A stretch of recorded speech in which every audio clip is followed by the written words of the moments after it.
আসসালামু আলাইকুম মাননীয় প্রধানমন্ত্রী ডক্টর ইউনূস সাহেব। একটা ছোট্ট কাহিনী বলি। কাহিনীটা হচ্ছে বাংলাদেশের মতো একটি ছোট্ট দেশ থেকে স্বৈরাচার সরকার হাসিনা বিদায় নিয়েছেন এবং এরপরে অন্তর্বর্তী সরকারের সরকার প্রধান হয়েছেন আপনি নিজে। এখন আপনি যদি একজন সফল ব্যক্তি এবং সফল রাষ্ট্রনায়ক হিসেবে নিজেকে উপস্থিত করতে চান, তাহলে সবচাইতে আপনার প্রথম কাজটা হচ্ছে যে 15 বছর ক্ষমতায় থাকা হাসিনাকে জনগণ কেন দেশ থেকে বিতাড়িত করলো, কি ভুল ছিল তার। কিছু সফলতা তারও ছিল, কিন্তু ভুল ছিল। সেই ভুলগুলো আপনাকে বের করতে হবে, তাহলে আপনি একজন রাষ্ট্রনায়ক হিসেবে পরিচিত হতে পারবেন বা সফল হবেন। তো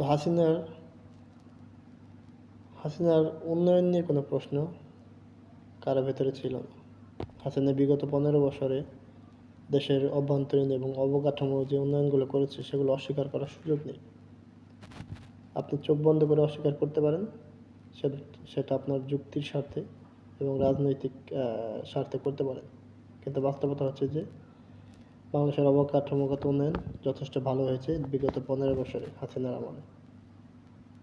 তারপরেও কেন একটি দেশের রাষ্ট্রনায়িকাকে কীভাবে দেশ থেকে বিতাড়িত করা হলো বা কেন করা হলো, এটা আপনাকে খুঁজে বের করতে হবে। তার ব্যর্থতার অন্যতম কারণ ছিল আইনের অপব্যবহার এবং ইউনিয়ন জেলা পর্যায়ের নেতাকর্মীদের ক্ষমতার অপব্যবহার এবং দুর্নীতি। এই দুইটা জিনিস মূল ছিল, ঠিক আছে। তো অনেকগুলো কারণের মধ্যে এই দুইটা ছিল অন্যতম। একটা হচ্ছে ক্ষমতার অপব্যবহার এবং আইনের যথেষ্ট প্রয়োগ না থাকা এবং দুর্নীতি। তো এখন আপনি এবং আপনার পক্ষের কিছু লোক সান্ত্বনামূলক পোস্ট করে যাচ্ছে যে আপনি এই করে ফেলতেছেন, সেই করে ফেলতেছেন, এই করবেন, সেই করবেন। বিভিন্ন দেশে সফরে গিয়ে আপনি বিভিন্ন রাষ্ট্রনায়কের সাথে ওঠা বসা করতেছেন, সেগুলো নিয়েও সান্ত্বনামূলক পোস্ট করতেছে আপনার পক্ষের লোকেরা।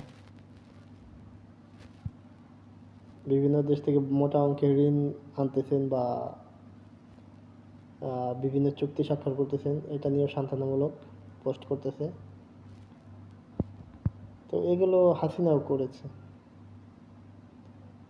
ওই দেশে হাসিনা সেই সাথে দেশের অবকাঠামোগত উন্নয়ন, বড় বড় প্রজেক্টের সফলতা হাসিনা দেখিয়েছে। এমন এমন প্রজেক্ট হাসিনা সফলতা দেখিয়েছে যেখানে কল্পনাও ছিল না।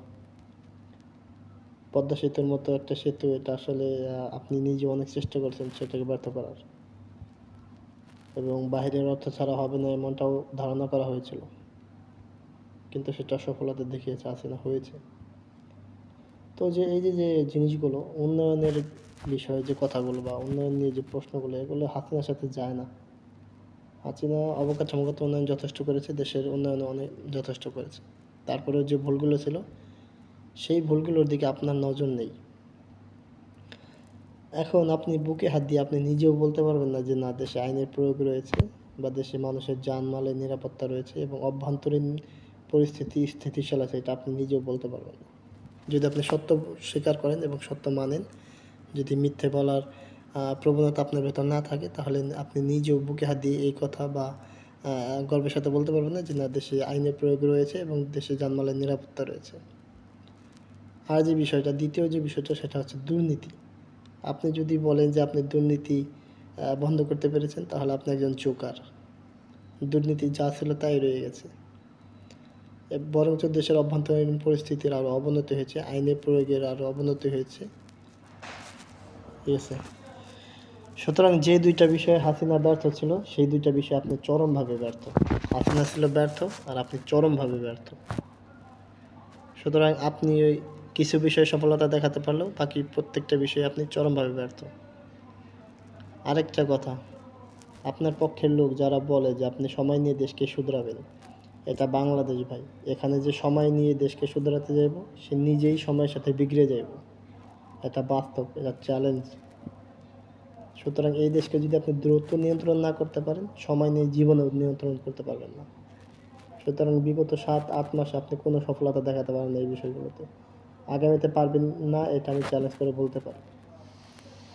আপনি বৈশ্বিক বিশ্বে কিছুটা সফলতা দেখাতে পারলেও বাকি অভ্যন্তরীণ বিষয়ে আপনি চরমভাবে ব্যর্থ। আইন প্রয়োগ থেকে দুর্নীতি থেকে শুরু করে কোনো কিছুই সমাধান আপনি এখন পর্যন্ত দেখাতে পারেননি বা সফলতা দেখাতে পারেননি। সুতরাং ওই গালগপ্প দেখিয়ে হাসিনা যা করেছে, আপনিও মানুষকে সেই ধোঁকার ভিতরে রেখেছেন। মানুষের জানমালের নিরাপত্তা আগে নিশ্চিত করেন, আইনের প্রয়োগ নিশ্চিত করেন, দেশের অভ্যন্তরীণ বিষয়ে অভ্যন্তরীণ পরিস্থিতি নিয়ন্ত্রণ করেন, তাহলে মানুষ আপনাকে ভালোভাবে আপনাকে সমর্থন করবে। ঠিক আছে? তো এই ছিল আজকের মূল বিষয়। আমি আপনার বিপক্ষে নয় এবং কি আমি আপনার পক্ষেও নয়। জাস্ট কিছু বাস্তব সম্মুখীন কিছু কথা আপনাকে বুঝিয়ে দিলাম যে হাসিনা যে বিষয়গুলোতে ব্যর্থ ছিল, আপনি সেই বিষয়গুলোতে চরম ব্যর্থ, চরম পর্যায়ে ব্যর্থ। আপনি বিভিন্ন দেশ সফর করে বিভিন্ন রাষ্ট্রনায়কের সাথে ওঠা বসা করলেই আমরা সেটাকে আহামরি কিছু ভেবে সেইটা সান্ত্বনা নিয়ে বসে থাকবো, এটা আপনার ভুল ধারণা। ঠিক আছে? বড় বড় প্রজেক্টে আপনি হাত দিলে তো তাহলে বোঝা যায় যে আপনি যদি হাসিনার মতো বড় কোনো প্রজেক্টে হাত দেন, সেখানে আপনি আরও চরমভাবে ব্যর্থ হবেন। আমরা বিগত 15 বছর আমরা এমন কিছু দেখি নাই যে গার্মেন্টস শ্রমিক বেতনহীন ছিল, শিক্ষকরা বেতনহীন ছিল। তো এরকম আরও অনেক কিছু আমাদেরকে নতুন করে দেখতে হচ্ছে। ঠিক আছে? তো অভ্যন্তরীণ বিষয়গুলোতে নজর দেন, দেশটাকে শান্ত করেন।